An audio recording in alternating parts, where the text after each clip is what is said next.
Hello everyone, this is रश्मि। स्वागत है आपके अपने चैनल रश्मि @ज्ञानगुरु पर। तो आज आपका ये जो वीडियो है that is the complete detailed analysis of MPPSC assistant professor exam जो कि 4 जनवरी 2026 को कंडक्ट हुआ था। इसका जो नोटिफिकेशन है वो पहले ही आ चुका था और अभी आपको इंफॉर्मेशन होगी, जानकारी होगी कि अगस्त 2026 में भी आपका एक बार फिर से वैकेंसी रिपीट होगी। 29 वैकेंसी फिर से आई हुई है और ये एग्जाम आपका कंडक्ट होगा। तो आज हम इस वीडियो में कर रहे हैं detailed analysis of computer science paper for the MPPSC assistant professor examination. इस वीडियो में मैंने सिर्फ एनालिसिस किया है, जहां पर मैं पैटर्न की बात करने वाली हूँ, डिफिकल्टी लेवल की बात करने वाली हूँ, एक्सपेक्टेड कट ऑफ की बात करने वाली हूँ। लेकिन अभी पेपर का सोल्यूशन अवेलेबल नहीं है because I am working on that. ठीक है, like you can see on my screen कि मैं यहाँ पर पीपीटी पर वर्क कर रही हूँ और जैसे ही ये कंप्लीट होता है अपकमिंग 2-3 डेज में हम आपके इस पेपर का सोल्यूशन आपको प्रोवाइड करा देंगे, but it is taking time just because I am working on this. तो चैनल को सब्सक्राइब कर लीजिए और अपडेट पर रहें। टेलीग्राम चैनल को ज्वाइन कर ले रश्मि गुरु, ताकि आपको नोटिफिकेशन मिल जाए और हम एक कंप्लीट सॉल्यूशन डिस्कस कर सकें, है ना। तो अपकमिंग 2-3 डेज में एक लाइव सेशन कंडक्ट करेंगे। उस लाइव सेशन में हम कंप्लीट पेपर सॉल्यूशन भी आपको देंगे। अभी पेपर एनालिसिस की जब हम बात करें तो पहले हम देखते हैं कि हर एक यूनिट वाइज, है ना। पहले तो भाई बात कर लेते हैं कि पैटर्न क्या था। तो पैटर्न जो मुझे समझ में आया, it is like theory based question थे, है ना। थ्योरी बेस्ड आपके क्वेश्चन पूछे गए थे और यहाँ पर जो न्यूमेरिकल थे वो बहुत कम थे। डायरेक्ट आपके थ्योरी से डेफिनेशन बेस्ड क्वेश्चन या फिर प्रॉपर्टी बेस्ड क्वेश्चन पूछे गए थे। और थोड़ा सा यदि मैं बोलूं कि इसमें जो फोकस किया गया था वो इस पर फोकस किया गया था कि जब आप पढ़ाई करते हो तो आप कितने ध्यान से पढ़ाई करते हो, इन डेप्थ आप सारे पॉइंट्स को याद रखते हो या नहीं। बहुत डिफिकल्ट चीजें नहीं पूछी गई थी एकदम। कुछ, हाँ, ये मान सकते हो कि 20 से 30 क्वेश्चन ऐसे थे जो कि थोड़े से डिफिकल्ट लेवल पर गए हैं, मॉडरेट लेवल पर गए हैं, उनके लिए दिमाग लगाना पड़ रहा है। मगर कुछ क्वेश्चन ऐसे हैं जो इजीली आपके सॉल्व हो रहे हैं। तो यहाँ पेपर का यदि हम डिफिकल्टी लेवल की बात करें, सो अकॉर्डिंग टू मी जो डिफिकल्टी लेवल ऑफ पेपर था वो वो इजी टू मॉडरेट था, है ना। इजी टू मॉडरेट था। स्पेशली डेटा स्ट्रक्चर एक ऐसा सब्जेक्ट है जिसको थोड़ा सा ट्विस्ट किया गया था। एआई आप बोल सकते हो, आर्टिफिशियल इंटेलिजेंस में कुछ क्वेश्चन जो कि ऐसे पूछे गए थे जिनके लिए हमें डेप्थ कॉन्सेप्ट होना चाहिए। डिस्क्रीट मैथ्स और डेटा स्ट्रक्चर ऐसा सब्जेक्ट है जिनको ट्विस्ट किया गया है, डायरेक्टली क्वेश्चन नहीं पूछे गए हैं। हाँ, और कुछ क्वेश्चन है जैसे कि इन्होंने पूछे हैं from the section that is your approximation of algorithm. तो वो बहुत ज्यादा इन डेप्थ क्वेश्चन हो जाते हैं, हम जनरली उतनी डेप्थ में जाकर पढ़ाई नहीं करते। तो आई एग्री कि कुछ तो कॉन्सेप्ट ऐसे थे जो कि बियॉन्ड एक्सपेक्टेशन थे, जिनको कभी इतने डेप्थ में पूछा ही नहीं जाता, किसी एग्जाम में नहीं पूछा जाता, वो एमपीपीएससी में कुछ क्वेश्चन यहाँ पर आए थे। सबसे ज्यादा डेटा स्ट्रक्चर और डिस्क्रीट मैथमेटिक्स को ट्विस्ट किया गया था। AI is okay. धीरे धीरे बात करते हैं। देखिए यूनिट वन की यदि हम बात करें तो यूनिट वन में प्रेडिकेट लॉजिक पर क्वेश्चन थे, प्रोपोजिशन लॉजिक पर क्वेश्चन थे। लाइक कुछ प्रेडिकेट दिए गए थे, उनको आपको फॉर्मूला फॉर ऑल इन सब में फ्रेम करना था, प्रोपोजिशन लॉजिक पर था, है ना। Next is we have the question based on the mathematical induction. Mathematical induction कैसे सॉल्व किया जाता है, सॉल्व नहीं करना था, कैसे सॉल्व किया जाता है वो पूछा गया था। डी मॉर्गन्स लॉ कैसे वर्क करता है, ठीक है। यदि आप कॉम्प्लीमेंट ऑफ यूनियन कैलकुलेट कर रहे हो तो आपको क्या मिलने वाला है वो आपको यहाँ पर बताना था। रिकरेंस रिलेशन यहाँ पर आपको क्वेश्चन पूछा गया। प्रोबेबिलिटी से 2 या 3 क्वेश्चन आपको पूछे गए थे। एक बहुत simple probability, A intersection B की प्रोबेबिलिटी क्या होगी, है ना। तो इस तरीके के बेसिक क्वेश्चन यहाँ पर पूछे गए थे। लेकिन हाँ, कुछ थे जिसमें बहुत ज्यादा ट्विस्ट डाला गया था, like summation of this and this क्या होगा। तो वो वहां पर लिखने का तरीका जो था वो ट्विस्ट करके, चीजें सिंपल पूछी गई थी बट थोड़ा सा लिखने का जो प्रेजेंटेशन था वो ट्विस्ट किया गया था। यू कैन से कि हाँ मैथमेटिकल डेफिनेशन ही दे दी गई थी जो थोड़ा सा स्टूडेंट को डिफिकल्ट लगता है पढ़ने में। नेक्स्ट हम यदि यूनिट देखें डिजिटल एंड सीएसओ, तो यहाँ हमारा यूनिट 3 आ गया है, सॉरी ये था आपका unit 2, that is digital and CSO. तो डिजिटल एंड सीएसओ में आपका नंबर सिस्टम से क्वेश्चन थे, यस है ना, नंबर सिस्टम और floating point representation, twos representation बताइए 15 का आपसे पूछा गया था। पाइपलाइनिंग पे 2 या 3 क्वेश्चन यहाँ थे। आरआईएससी पर क्वेश्चन पूछा गया था। इंस्ट्रक्शन सेट, देखिए मोस्ट फेवरेट जो टॉपिक रहा एमपीपीएससी में वो नंबर सिस्टम था, फिर उसके बाद पाइपलाइनिंग, फिर इंस्ट्रक्शन साइकिल और इंस्ट्रक्शन सेट। तो इसमें फैच साइकिल, फैच के बारे में पूछा गया था, इंस्ट्रक्शन सेट की डेफिनेशन पूछी गई थी, डीएमए का रोल पूछा गया था, मेमोरी हायरार्की पर एक छोटा सा क्वेश्चन था। तो ये कुछ टॉपिक हैं जो कि डिजिटल लॉजिक एंड सीएसओ में कवर किए गए थे।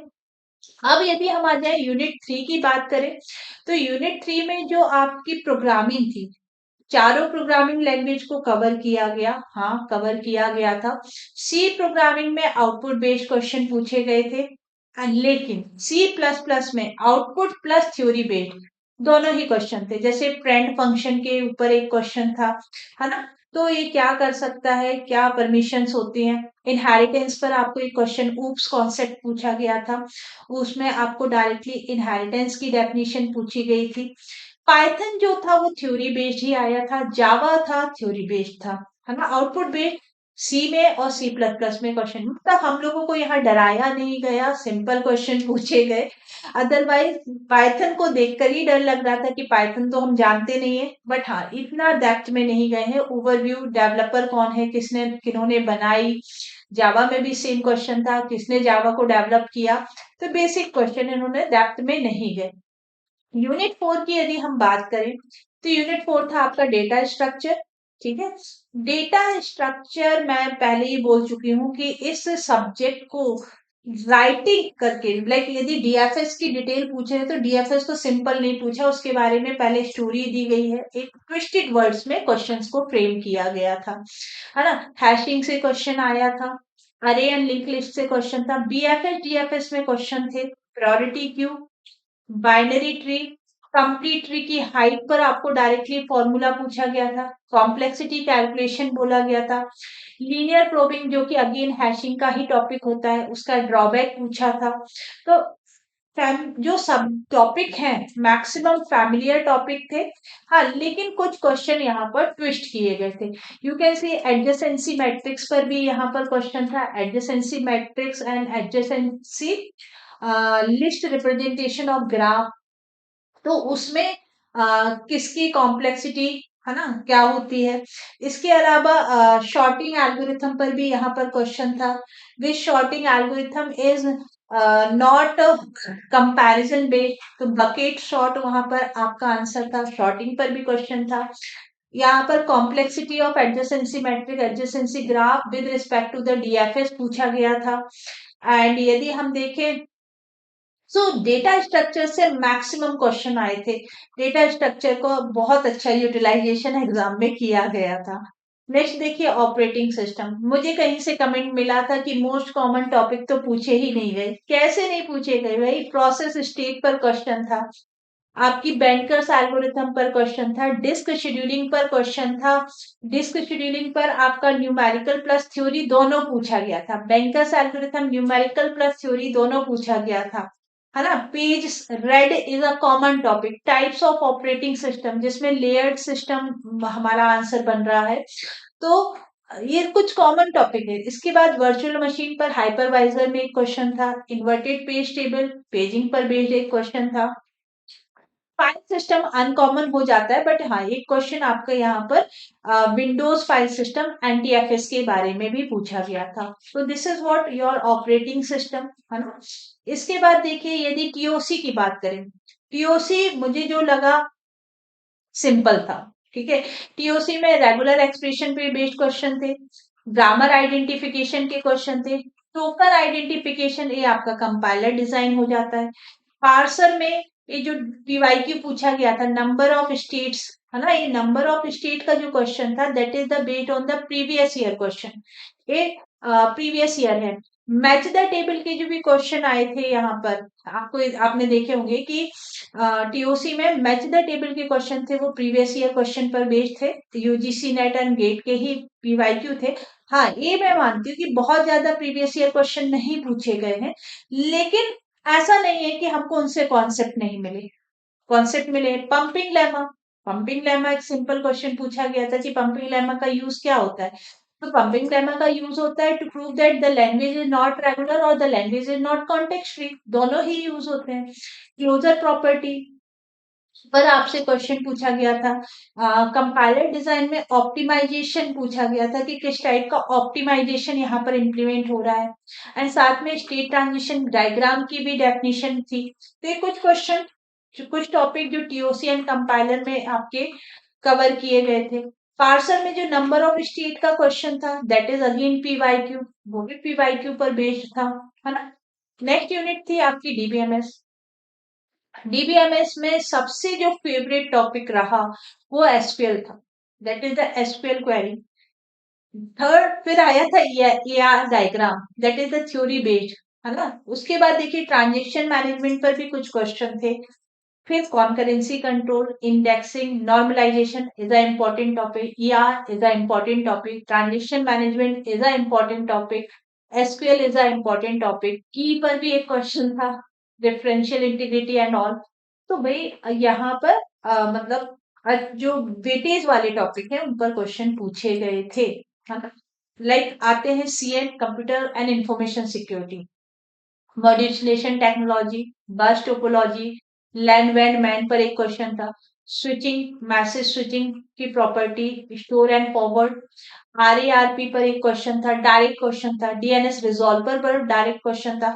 कनेक्टर का क्वेश्चन आई बिलीव कि हाँ, हम लोग नहीं पढ़ते कि किस टाइप का कनेक्टर किस सर्किट में यूज होता है, but attack and passive and active attack, तो मुझे ये लगता है ना कि कंप्यूटर नेटवर्क इजी था, कंप्यूटर नेटवर्क डिफिकल्ट नहीं था, ओएस इजी था, डीबीएमएस इजी था। आपका डेटा स्ट्रक्चर आई बिलीव कि हाँ थोड़ा सा डिफिकल्ट था, डिस्क्रीट मैथमेटिक्स थोड़ा सा डिफिकल्ट था, और एआई, है ना। टनलिंग पर क्वेश्चन आया था, डिजिटल सिग्नेचर, है ना। नॉन रेपुडिएशन पर एक क्वेश्चन पूछा गया था, सिमिलर टू हमने जो प्रैक्टिस की है उन पर ही बेस्ड था। टनलिंग पर एक क्वेश्चन यहाँ पर पूछा गया था। Software engineering, software quality assurance definition, ISO 9000 की बात की गई थी। Debugging testing, white box testing, black box testing, direct आपका क्वेश्चन आया था इक्विवेलेंस टेस्टिंग पर, है ना। व्हाइट बॉक्स टेस्टिंग में आपसे पूछा गया था कि जो पाथ है वो जो कोड है वो एटलीस्ट वंस एग्जीक्यूट होने चाहिए। डीबगिंग क्या होती है, software development life cycle, directly आपको प्रोसेस की जो फेजेस है वो पूछ लिए गए थे। रिक्वायरमेंट इंजीनियरिंग में आपको पूछा गया था, रीयूज इंजीनियरिंग पर मॉडल्स पूछे गए थे कि कौन सा मॉडल यहाँ पर सुटेबल है। तो I felt that software engineering is also easy, बहुत ज्यादा डिफिकल्ट नहीं थे यहाँ पर भी क्वेश्चन। कॉन्करेंसी कंट्रोल में एक्सपर्ट सिस्टम की डेफिनेशन, ई कॉमर्स पर क्वेश्चन थे, डेटा वेयर हाउसिंग माइनिंग पर क्वेश्चन थे, बट डायरेक्ट थे, ट्विस्ट नहीं किया गया था। रीइंफोर्समेंट, जेनेटिक, एनएलपी, इनको मैं मान सकती हूँ कि हाँ इनमें हो सकता है आपको प्रॉब्लम हुई हो। रैशनल एजेंट पर डायरेक्ट क्वेश्चन था, है ना। तो हियर आई कैन से कि जो डिफिकल्टी लेवल था वो इजी टू मॉडरेट था, कुछ क्वेश्चन इजी, नहीं बहुत सारे क्वेश्चन इजी थे बट कुछ क्वेश्चन मॉडरेट लेवल के थे, या कुछ क्वेश्चन ऐसे थे भाई जिनको हम सॉल्व ही नहीं कर सकते थे, उनको हमें सिर्फ टिक करके आना था, है ना। लेकिन प्रॉब्लम कहाँ होती है, प्रॉब्लम आती है कि जब हम डिफिकल्ट क्वेश्चन को रीड करते हैं और फिर वो डिफिकल्ट क्वेश्चन को सॉल्व करते हैं, तो वो हमसे सॉल्व होते नहीं है, तो उसके कारण हमको जो अदर क्वेश्चन है वो भी डिफिकल्ट लगने लगते हैं, है ना। पेपर आपका अच्छा था, और ऐसा कहना कि सिलेक्शन नहीं होगा, बिल्कुल होगा। आप लोगों ने इतना तो पढ़ा है, इतना सॉल्व किया है कि you can qualify this examination, और definitely you will get selected. और जो मुझे फीडबैक मिला उसके अकॉर्डिंग मैं ये कह सकती हूँ कि यदि आपने 60% तक भी पेपर सॉल्व किया है, 60% तक आपने क्वेश्चन पेपर को सॉल्व किया है, करेक्ट आंसर किए हैं, तो definitely you can qualify this examination, क्योंकि कट ऑफ बहुत ज्यादा हाई नहीं जाएगा, क्योंकि सभी को डिफिकल्ट लगा। और जब पेपर एग्जाम डिफिकल्ट होता है तो सभी के लिए होता है। तो I am expecting 60 to 65% will be the cut off, उससे कम भी हो सकता है, बट जो वर्स्ट केस है वो 60 to 65% में आपका बाइंड अप हो जाएगा इजीली, है ना। 60% मतलब आप यहाँ पर 60% ऑफ 800 निकाल लीजिए, कितना हो जाता है ना, 480 समथिंग, 450 से 480 के ऊपर वाले जो स्टूडेंट है वो आपके क्वालिफाई होंगे, so it will be your cut off. और मैक्सिमम स्टूडेंट का कहना है कि मैम डिफिकल्ट लगा तो फिर उस केस में जो कट ऑफ है वो बहुत हाई नहीं जाएगा। नेक्स्ट जो आपका वीडियो होगा सॉल्यूशन, अपकमिंग डेज में मैं आपको अपडेट दे दूंगी। हम एक कंप्लीट पेपर सॉल्यूशन यहाँ पर डिस्कस करेंगे। एंड कंटेंट भी ऐसा है, यदि मैं आपको दिखाना चाहूँ तो कंटेंट भी ऐसा है कि हम लोगों ने चीजें पढ़ी हुई हैं, है ना।